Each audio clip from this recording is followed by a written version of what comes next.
Alright, so that was the opener of the rotation that looks a little bit like this. Usually takes between 16 and 18 seconds, depending on how slow I am with my fingers. And yeah, don't worry, there's going to be a follow-up to the opener after this. But yeah, this is what it looks like after your opener. Usually, yeah, about 16 to 18 seconds at around 200 attack speed. But yeah, as you can see, we got 12 blinding silhouettes in there. And the highest damage is from, of course, the finisher Formation Shattered Sun, and then the other finisher comes right below blinding silhouette. But yeah, it's crazy how much damage comes from your blinding silhouette, so it's very important to try to get in those 12 charges, and I'm pretty sure it's impossible to go over 12. I think that's the max for one rotation. Okay, let's talk about the skill loadout for a moment. So I had two different loadouts here that I tried to test out. I called them PvE long and PvE short. In the long one, I prioritized shorter cooldowns, and the short one I prioritized the higher cooldowns.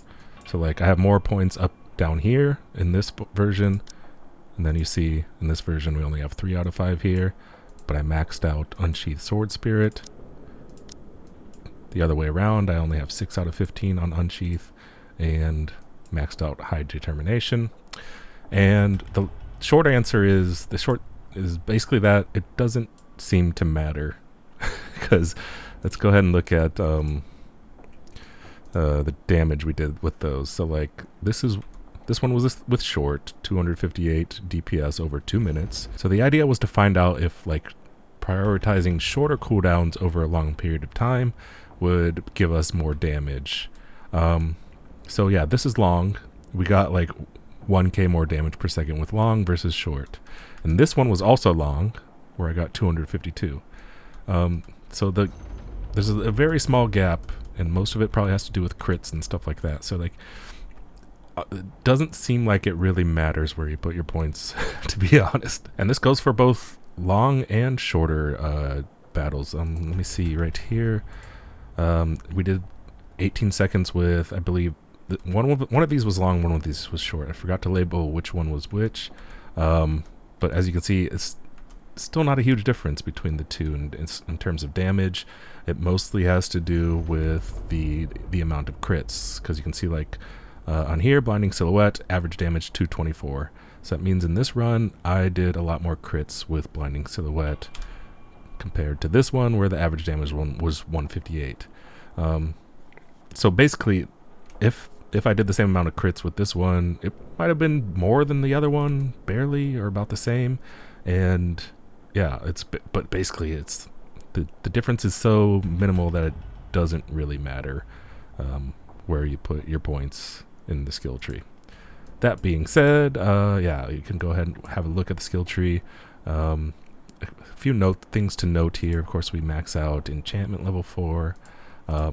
I do not take charged B attack, and the reason for that is, for one, I feel like it's useless. I don't really like it, and you cannot hold down your button to auto attack with this on. So, like for example, right now, you can just hold. I'm just holding the button. I'm not like spamming the button. I'm just holding it down, and I can do my normal basic attack combo by holding it down. If I take that passive skill, then I will, well, I'm sure you guys know, but just to, you see that does that when you hold it down, and I don't want that. So yeah, I turn that off so I can just hold down my mouse button whenever we're basic attacking. And then as we go down further in the tree, basically we max out everything that we can except for Unsheathed Sword Spirit and Sword Mark. Everything else is maxed out as far as we can get it right now. 3 out of 5 is as far as we can get on this right now. 4 out of 10 is the max for that right now, and 15 is max for that. So yeah, like, I don't know. Maybe I should test for like 5 minutes to see if it makes a difference past 2 minutes, but like, I don't know. I feel like it's still probably not going to be a huge difference between the two. Okay, going into my configuration, I basically use these in order of priority, like 1, 1, 2, 2, 3. Well, okay, so yeah, for Magiblade, of course it's not that simple.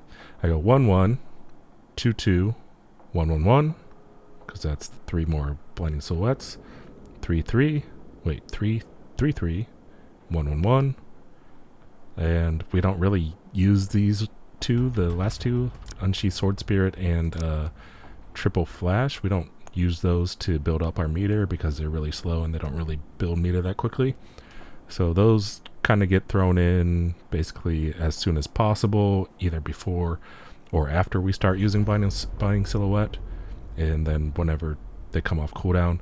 I'll go into more detail about like my follow-up rotation, I think in a few minutes at the end of this video. So yeah, I'm not going to try to like really explain how I do it just by looking at this. Let's actually look at the follow-up rotation in video, and you'll see how basically sometimes I'll wait for certain cooldowns and that sort of stuff depending on the situation. Before we do that, there's one more thing I do want to go over real quick. And let's talk about like the basics real quick, because this might look and feel a lot different depending on your character and your stats. Looking at my character, for example, I'm at 192 attack speed, which boosts the cast speed by 17.4%. The goal for the Magiblade is about 400 attack speed though, because if we go into our skills here, you should have this passive called Wild Dance, right? And this gives a lot of your abilities extra hits depending on attack speed, and the extra hits deal increased damage. So for example, Arrow Blade, every 40 attack speed gets 4 extra hits, so you want 160 to cap this out. Sword Tornado, we don't use that, but we would need 200 attack speed to cap that out. 240 for Sword Spirit, 240 for Illusion Flash, 400 for Sword of High Determination. And I think that's the highest one. So like the goal for Magiblade is to get up to at least 400 attack speed. For Triple Flash, this is 150 by 3 up to, so 300 for this one. You need 300 attack speed to cap out that one. And then for Shattered Sun, you need 360. So every 90 attack speed, 1. So 90 times 4 is 360. So yeah, 400 is the goal, and I'm not even halfway there. Another thing we have to take into consideration is our set bonuses, our class set bonuses. I only have one piece so far, but yeah, let's go down here, and Raging Wind for every 15 attack speed above 300. Oh, I forgot about this one. So this means, actually the goal's much higher than 400. That would be 15, up to 15%. That would be like 225, I think. So I think so yeah, attack speed goal is 525 then. But yeah, what I wanted to come down to is also the 5-piece bonus. When casting Blinding Silhouette, reduce all skill cooldowns. So this could perhaps majorly change our rotation. I'm not sure. It depends on how much it's reducing our cooldowns. Like maybe it just will make the time between big rotations a bit shorter. Yeah, I don't know. We'll have to find a video of some whale that already has this bonus and see how it works or something at some point. Who knows how long it'll take for me to get this as free to play. Probably months. So yeah, depending on your attack speed and cooldown rate and a lot of other factors, this combo you might be done with the combo in 12 seconds. I think back when I first started playing with this rotation, it took me about 24 seconds to get through the first part of the combo. Now we're getting it done in like 16 to 17 seconds. So I would imagine at 400 attack speed, you might even get the whole combo done in like 10 seconds, the whole first rotation.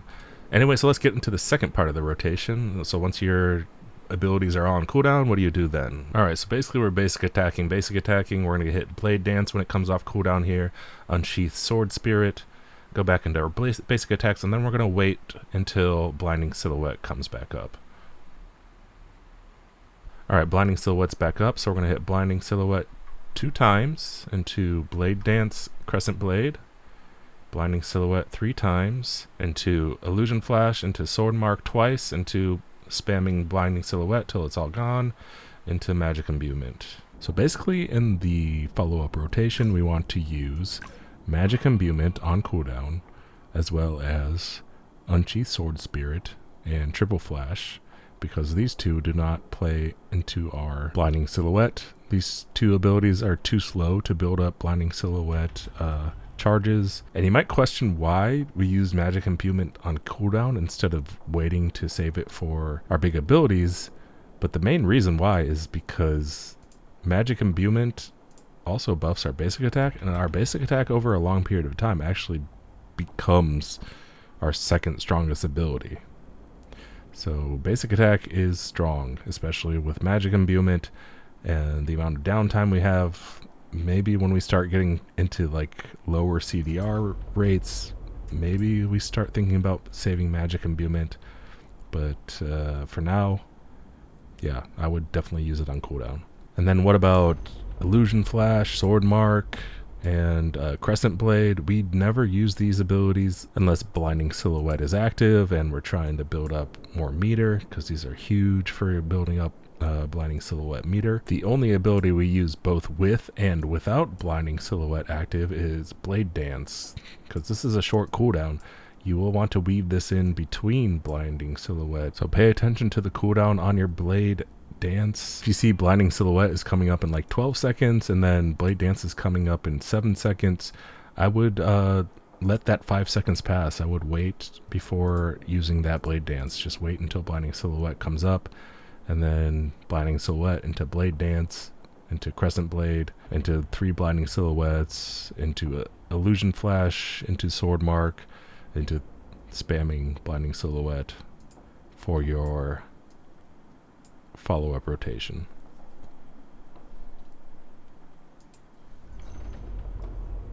Okay, and one last thing to note is pet ability. I didn't really mention the pet ability, but you did see I was using it. But basically you just want to use it during any long animation, because it kind of has its separate global cooldown, I guess, whatever you want to call it. So yeah, just use it during any long animation like that, and you should be good to go. Yeah, sorry, this video went way longer than I would like. I usually try to keep things pretty short, but hopefully I covered everything. If you think there's something I missed, or something we should add, something that you think would be more optimal, let me know in the comments. I'm definitely open to changing anything and everything. Yeah, don't take my word as gospel. I did, borrow some stuff from the Chinese players. Like, there's some builds out there from China or Asia. I think it's China. I can't remember exactly where, but somewhere in Asia they have builds because they had access to this game earlier. And I kind of stole from them. And yeah, I think this is still like the most optimal loadout for Magiblade, at least for PvE right now. I'd like to PvP a little bit. I don't know if I'll go into PvP on this channel. We'll see. But yeah, thanks for watching. See you next time. Peace and GG's. Have fun out there, Magiblades.